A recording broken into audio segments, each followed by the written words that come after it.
নমস্কাৰ বৰ্তমান সময় আমি আছোঁ ৰাষ্ট্ৰীয় ঘাইপথ NH54 আৰু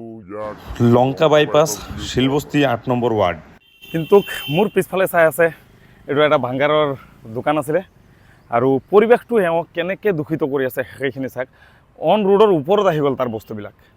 তুমি কাম কৰি আছা ভাল কথা কৰা কিন্তু তুমি তোমাৰ জাগাত কৰা কিন্তু অন ৰোড চৰকাৰী জাগাত এনেকুৱা আৰু ৰাষ্ট্ৰীয় ঘাইপথৰ ওপৰত যদি সিফালৰ পৰা চাওক আপোনালোকে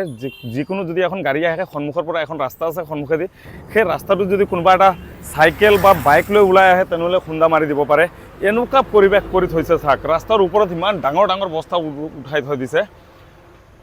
চাব পাৰে আপোনালোকে ভিডিঅ'টো যিমান পাৰে শ্বেয়াৰ কৰক আৰু বাকীখিনি মই আপোনালোকক দেখাই আছোঁ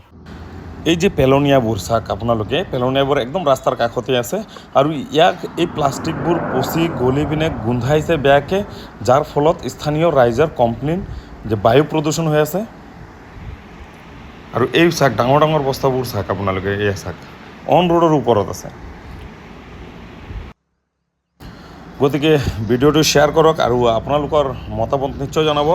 আৰু বাকীখিনি আমাৰ টাউন কমিটি পৌৰপালিকাই গম পাব তেওঁ কি কৰে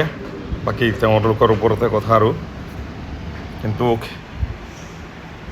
চৰকাৰী জেগাত এনেধৰণৰ কাম কৰিব নাপায় বুলি মই গম পাওঁ ধন্যবাদ জয় আই অসম জয় ভাৰত